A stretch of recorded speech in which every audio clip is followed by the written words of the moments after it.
Então, gente, vamos falar hoje, tudo bem com vocês? Nós vamos falar hoje sobre Revolução Russa.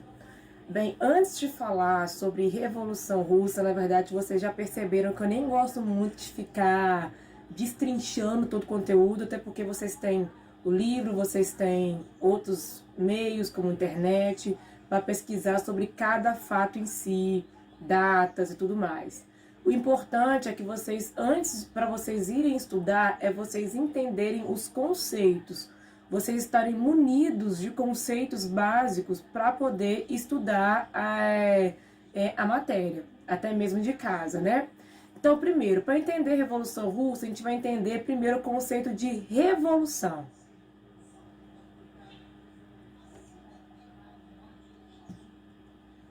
Vamos lá. O que é uma revolução? Você sabe o que é uma revolução na história? Pensa aí primeiro você, o que é uma revolução?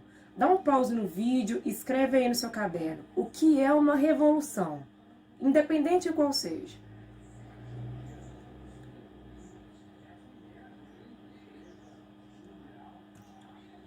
Bem, gente, aqui eu vou colocar agora três conceitos, aliás, dois conceitos, e depois vou fechar com uma terceira citação para a gente fechar o que é uma revolução. Quais são as impressões que esse autor tem sobre o que é uma revolução na história, tá? Então vamos lá, um por um. Primeiro, essa primeira citação aqui coloca revolução como um confronto de classes. Por quê? Para ele, a revolução é um fenômeno político-social, porque ele retira do poder uma classe que está dominando a política e coloca no lugar uma outra classe, que geralmente está excluída, está à margem, não está no poder. Então, revolução é um confronto de classe, porque sempre visa colocar no poder alguém que antes estava marginalizado, estava excluído, uma classe que estava marginalizada, estava excluído politicamente. Então, revolução, nesse primeiro conceito aqui, é um choque, um confronto de classe. Depois ele diz aqui que a revolução é sempre algo traumático e rápido, uma mudança drástica, rápida, por vezes violenta, e que por isso pode até traumatizar aquela sociedade no momento, pode até ser vista como uma coisa que não é boa no momento, porque muda drasticamente a estrutura social. Então, revolução é algo rápido, movimento, violento, uma mudança drástica. Opa. E o terceiro ponto, a terceira citação aqui, ela fecha essas outras duas que nós estamos falando agora. Ela diz que na história, essas revoluções que aconteceram na história podem se encaixar em dois tipos. A revolução burguesa ou a revolução do proletariado. A revolução burguesa coloca no poder a burguesia. E o maior expoente revolucionário da história, que ele coloca como um exemplo de uma revolução burguesa, é a Revolução Francesa. E o outro tipo de revolução que acontece na história, classificado por assim, é a revolução do proletariado. Proletariado, gente, é o trabalhador, isso quer dizer a classe trabalhadora. E a revolução do proletariado coloca no poder a classe trabalhadora. E o maior expoente na história, o maior exemplo que a gente vai ter é a Revolução Russa. Então, a revolução é uma mudança drástica, rápida, caracterizada pelo confronto, pela disputa de classe, a troca da classe no poder. E os dois maiores exemplos que a gente vai, na história a gente divide entre revolução, ela pode ser burguesa ou proletária. O maior exemplo que a gente tem da revolução burguesa é a Revolução Francesa, que vocês viram no 8º ano, e a Revolução Proletariado, o maior exemplo que a gente pode ter é a Revolução Russa, que é o que a gente está vendo agora. Tá entendido isso? Então vamos ao próximo slide.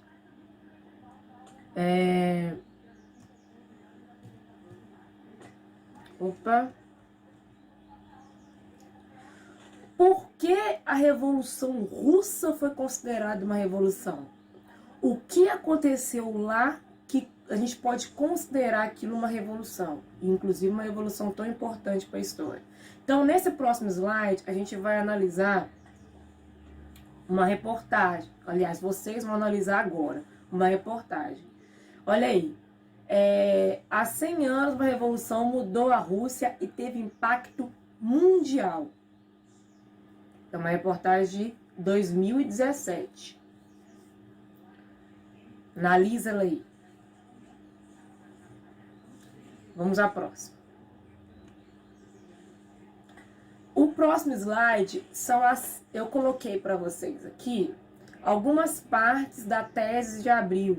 A tese de Abril foi um documento escrito por Lenin. Lenin foi um dos principais idealistas,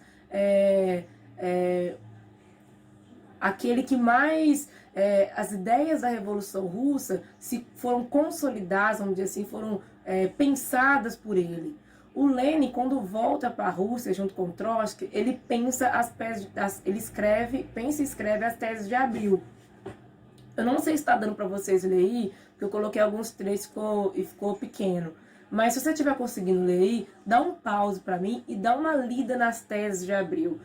As teses de Abril é um documento, tá? Então dá uma lida aí, se você conseguir. Se você não conseguir, não tem problema, que a gente vai analisar ele aqui agora. Então, gente, vamos lá. Primeiro, essa reportagem mostra que a Revolução Russa foi um evento que mudou a Rússia drasticamente. Mudou para sempre a Rússia. E foi uma mudança tão drástica, foi tão revolucionário, que impactou o mundo inteiro. Então o mundo também sentiu as consequências da Revolução Russa. A gente pode interpretar isso dessa imagem. E as teses de Abril, gente, as teses é um documento, é como se fosse um como fazer. São as principais medidas tomadas, que deveriam ser tomadas para que acontecesse a Revolução do Proletariado. É como se fosse um como fazer, uma receita, né?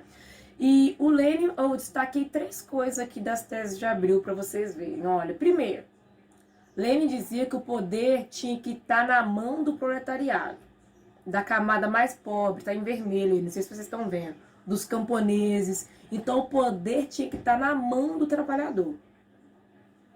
Ele também disse depois aí que tinha que confiscar as terras. Eu tô lendo aqui, tá, gente? O slide tá passando aqui.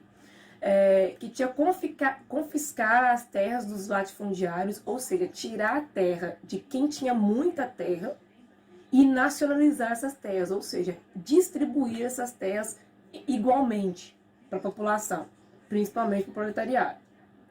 E depois ele fala também de fundir todos os bancos em um banco nacional, ou seja, tirar os bancos privados e virar um banco nacional, um banco do Estado. Então, gente, percebam que como que o Lenin dizia, quais são os preceitos para que ocorresse a revolução do proletariado. O que ele dizia, quais seriam os passos a seguir para que essa revolução acontecesse. Agora, vamos pensar em como que estava, até agora a gente só falou da Revolução, mas como que estava a Rússia antes da Revolução? Como que a Rússia estava? Como que ela estava? Qual que era o panorama social, político, econômico da Rússia? Gente, primeiro, a Rússia já estava imersa há 300 anos, mais ou menos, em um governo monárquico, né, autoritário. Era uma monarquia da dinastia dos Romanov, em que quem governava era o czar, uma espécie de imperador. E ele governava impondo, de forma déspota, absolutista. E ele governava uma Rússia totalmente desigual, uma Rússia com desigualdades econômicas, políticas, sociais, uma população pobre, passando fome. A situação do proletariado era uma situação muito difícil, em que a população estava desassistida por essa família, pelos czares, né? E essas insatisfações vão ser canalizadas no primeiro acontecimento histórico da Revolução Russa, que a gente conhece como Domingo Sangrento, que aconteceu em 1905, em que a população, de fato, vai às ruas pedir providências ao czar, pedir, externar sua insatisfação, aquela situação insustentável de desigualdade social e econômica que estava na Rússia. E o czar, ele responde de uma forma muito violenta, eles combatem aquelas pessoas, eles matam muitas pessoas, ou seja, eles chocam de forma violenta com aquele ideal, com aquelas pessoas que estavam pedindo direitos e igualdade. Então, e isso vai deixar a família dos czares muito mal, né? O governo vai se desgastar muito com esse evento. E a partir disso, então, gente, aí deslancha o início da Revolução Russa, que vai acontecer em 1917, deles tirarem o czar do poder. Então aí é o início da Revolução Russa, ok? Então eles tiram aquela dinastia que estava mais de 300 anos no poder. Então esses são os antecedentes da Revolução Russa, né? Agora, eu vou pedir para vocês responderem, então, agora canalizarem tudo isso que a gente falou, sistematizar tudo isso que a gente disse no vídeo, como eu sempre peço para vocês, e responder para mim essas perguntas aí. Primeiro, o que define uma revolução? E depois, quais elementos definem a Revolução Russa como uma revolução? Ou seja, o que aconteceu na Rússia que mostra, aquilo ali foi uma revolução, aconteceu isso, isso e isso. Tá ok? Obrigada, gente. Então, até a próxima.